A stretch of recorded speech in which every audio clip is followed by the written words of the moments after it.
नमस्कार दोस्तों, मैं प्रमोद तिवारी। एक आम भारतीय होने के नाते कल का दिन 26 जनवरी गणतंत्रता दिवस अमूमन मेरे लिए गर्व करने का दिन होता है। ना सिर्फ मेरे लिए बल्कि सभी भारतवासियों के लिए कल का दिन बहुत ही महत्वपूर्ण होता है। कल का दिन हमें अपने देश पर गर्व करने का दिन होता है। कल का दिन हमें अपने देश के विभिन्न संस्कृतियों पर गर्व करने का दिन होता है। कल का दिन अपने सेना के शौर्य और पराक्रम पर गर्व करने का दिन होता है। कल का दिन अपने लोकतंत्र पर गर्व महसूस करने का एक दिन होता है। लेकिन कल हमारे देश में किसान आंदोलन के नाम पर कुछ अराजक तत्वों ने दिल्ली के ऐतिहासिक किले के प्राचीर से जो अराजकता फैलाई है, उसने पूरे देशवासियों को शर्मसार कर दिया है। एक आम भारतीय, एक देश प्रेमी भारतीय होने के नाते कलेजा दुख रहा है मेरा। अंग्रेजी में कहते हैं ना, माई हार्ट इज ब्लीडिंग। वो तस्वीरें अभी तक मेरे जहन में हैं। वो भयावह दृश्य सोने नहीं दे रहा। मन मस्तिष्क में मानो घर सा कर गया हो कि जिस प्राचीर पर हम अपने तिरंगे को शान से लहराता देखते थे, कल उसी प्राचीर पर कुछ अराजक तत्वों और दंगाइयों ने अराजकता का घर बना दिया था। क्या ऐसे अराजक तत्व और दंगाई किसान हो सकते हैं? मैं उन सभी लोगों से पूछना चाहता हूं जो कल तक इन किसान आंदोलन के समर्थन में थे। सरकार पहले दिन से कहते आ रही थी कि ये किसानों के नाम पर कई खालिस्तानी देश के विरोध में अपना एजेंडा चलाना चाहते हैं, लेकिन हमारे देश का बुद्धिजीवी वर्ग इस बात को मानने के लिए तैयार नहीं था। वो अपने नए नए नैरेटिव्स लेकर आ रहा था और सिंपैथी कार्ड खेलने का प्रयास कर रहा था कि अरे आप हमारे देश के किसानों को खालिस्तानी कह रहे हैं। देश के किसानों को कोई खालिस्तानी नहीं कह रहा था। कल जो हुआ और इसके पीछे जो लोग थे, देश उनको खालिस्तानी कह रहा था, क्योंकि मेरे देश का किसान ये हो ही नहीं सकता। कल जो भयावह दृश्य था, उसके जिम्मेदार कौन है? इस बात का प्रश्न हर एक भारतीय पूछ रहा है आज। वो 40 किसान नेता जो वहां भीड़ जुटाकर अपने आप को उस भीड़ का नेता कह रहे थे, आज वो सिर्फ यह कहकर नहीं निकल सकते हैं कि जो हुआ वो हमारी जिम्मेदारी नहीं है, ये आपकी जिम्मेदारी है। भीड़ इकट्ठा करना बड़ी बात नहीं है, भीड़ को नियंत्रित करना बड़ी बात है। और अगर आप भीड़ को नियंत्रित नहीं कर पाते हैं तो आपको उस भीड़ का नेतृत्व करने का कोई अधिकार नहीं है।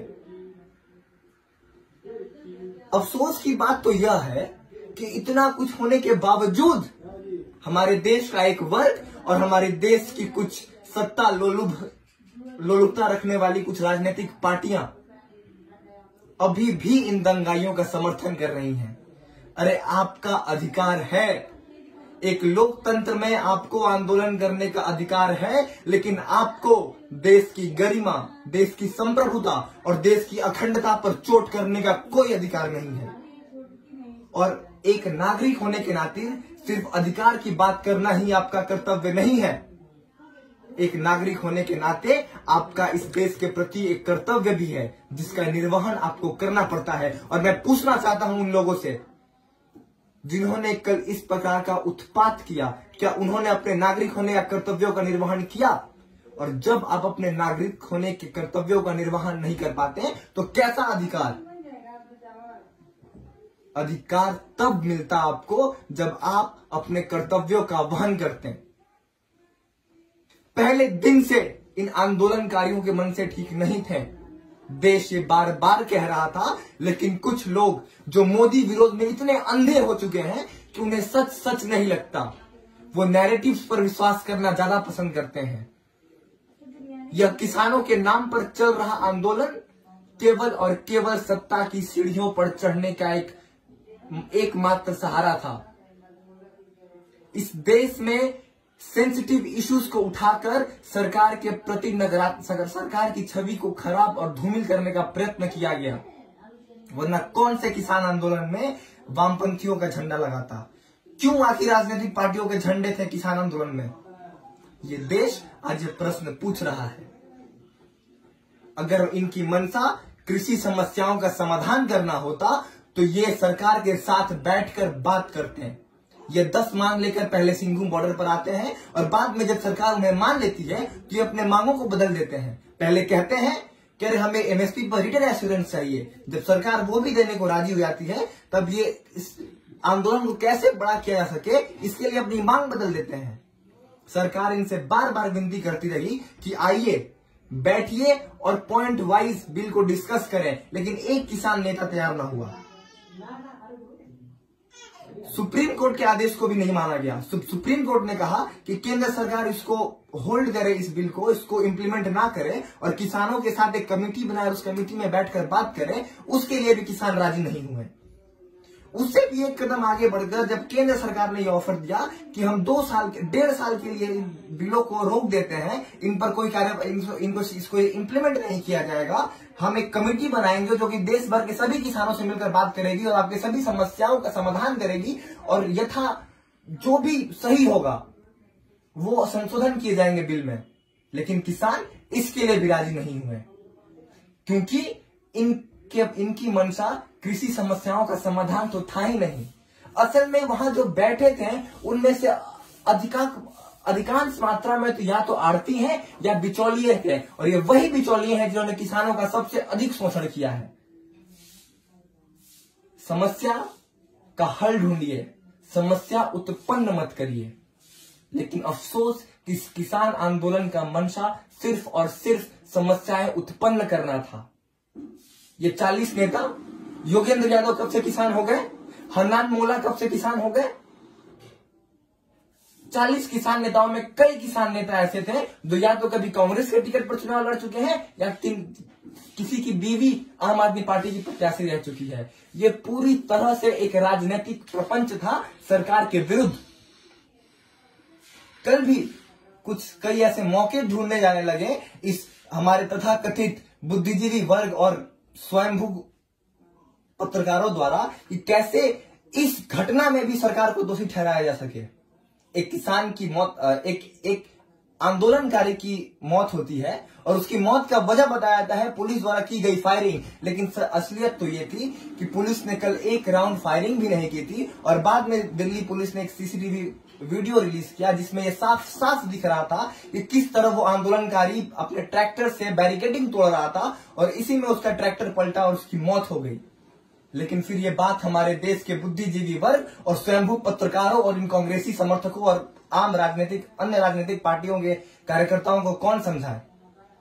अगर इनको बात समझनी होती तो ये देश में अराजकता नहीं फैलती। फिर कुछ लोग आए, वो ये कहने लगे कि सब सरकार के पास पहले से इंटेलिजेंस इनपुट थी तो बंदोबस्त क्यों नहीं किए गए, क्यों नहीं रोका गया इन आंदोलनकारियों को। लेकिन असलियत तो यह है कि अगर कल इन्हें रोक दिया जाता परेड निकालने से तो यही लोग देश में आंदोलन करने के अधिकार की दुहाई देते हैं। यही लोग देश में मोदी को तानाशाह करार दे देते हैं और अपने ढंग से राजनीतिक लाभ उठाने की चेष्टा करते हैं। अगर कल एक भी गोली चल गई होती तो ये तथाकथित लिबरल वर्ग और बुद्धिजीवी वर्ग पूरे देश के सिस्टम को अपने सर पर उठा लेता। एक नागरिक होने के नाते आज अत्यंत पीड़ा हो रही है मुझे और मुझे उम्मीद है मेरे जैसे और भी कई लोग होंगे जिनको इस पीड़ा की अनुभूति हो रही होगी। लेकिन सवाल एक ही है, क्या आंदोलन के नाम पर हम देश को यूं ही आग में झोंकते रहेंगे? आखिर कब तक दिल्ली इन राजनीतिक द्वारा प्रेरित आंदोलनों का शिकार होती रहेगी? आखिर कब हम सिर्फ अधिकार की बात छोड़कर अपने कर्तव्यों की भी बात करेंगे? इस बात पर हमें विचार अवश्य करना चाहिए और अपने आप से एक सवाल पूछना चाहिए कि अपने अधिकारों को मांगने से पहले क्या हम अपने कर्तव्यों का निर्वहन कर रहे हैं, और अगर नहीं तो हमें अधिकार मांगने का कोई अधिकार नहीं है। और अधिकार मांगने का भी एक तरीका होता है। अराजकता, हिंसा कभी भी किसी समस्या का हल नहीं हो सकता है। इस बात को समझें और देश के प्रति थोड़ी सी श्रद्धा रखें और अपने कर्तव्यों का निर्वहन करें। इसी के साथ मैं आपसे विदा लेता हूं। धन्यवाद।